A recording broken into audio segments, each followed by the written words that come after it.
Do your sales presentations give you a competitive edge? My name is Rob Ferrucci. I'm going to share with you now some research-proven techniques that will make your sales presentations persuasive.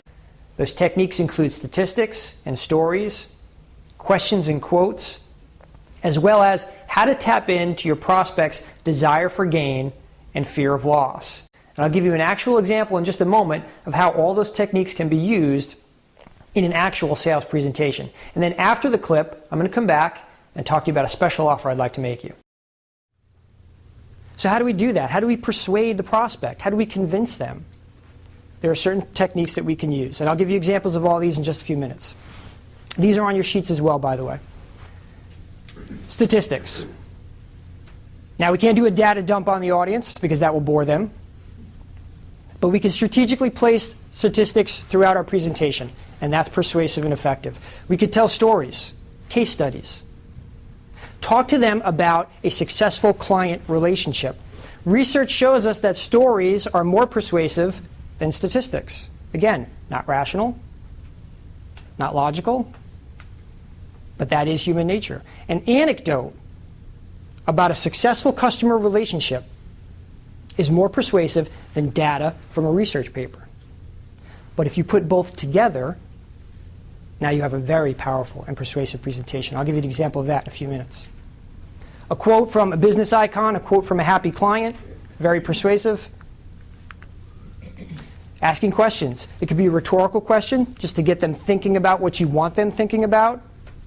Or if you're looking for interaction, you can ask those kinds of questions as well. The desire for gain and the fear of loss. The two most powerful motivating factors in every decision that you or I make. Really important for us to understand as salespeople. The fear of loss is more powerful than the desire for gain. And that's important for us to understand because as salespeople, we love to give good news. We love to say to the prospect, our analysis shows that if you transition over to our automated service, we'll reduce your cost by $2,000 every month. Now that's great. Who wouldn't want to say that?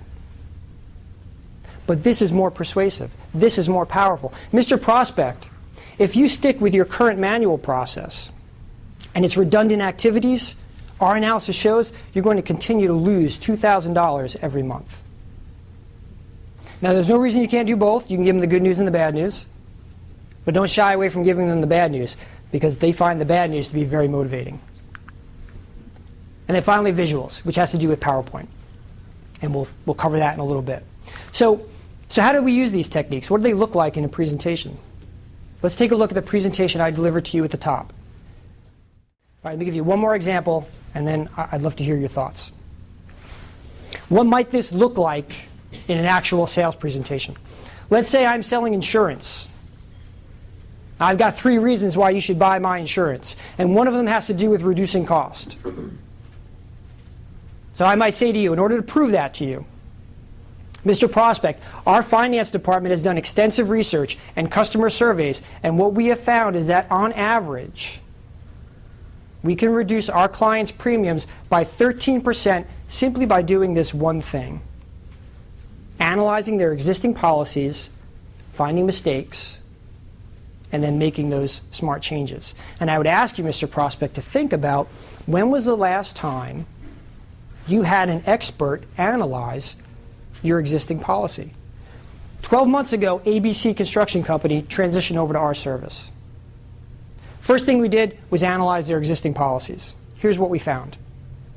They were still insuring equipment that they had sold 3 years prior.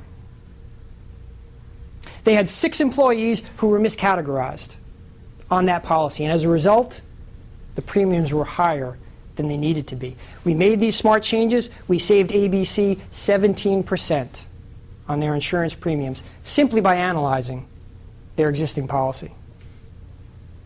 I asked the Chief Financial Officer, John Smith, over at ABC, if he wouldn't mind giving me a testimonial. And he sent over this quote in an email to me. He said, "We could never have achieved these savings without your expertise and guidance." Okay, so instead of just making an assertion and saying, "Mr. Prospect, I can reduce your cost," I'm proving it to you. I gave you a statistic. On average, I can save you 13%.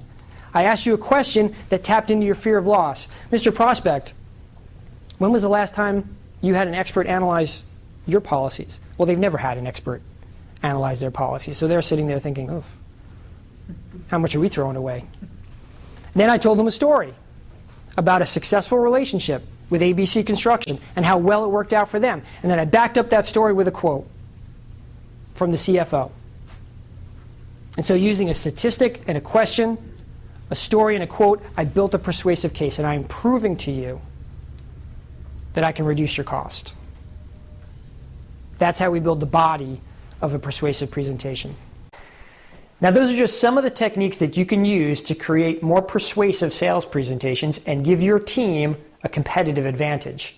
Now, about that special offer. I call it my no-fee guarantee, and here's how it works. If I come out and do training for your sales team, and when I'm done, if you don't think I've delivered value, then you don't owe me anything. There's no fee. And so if you'd like to talk more about your next big presentation, please reach me through my website.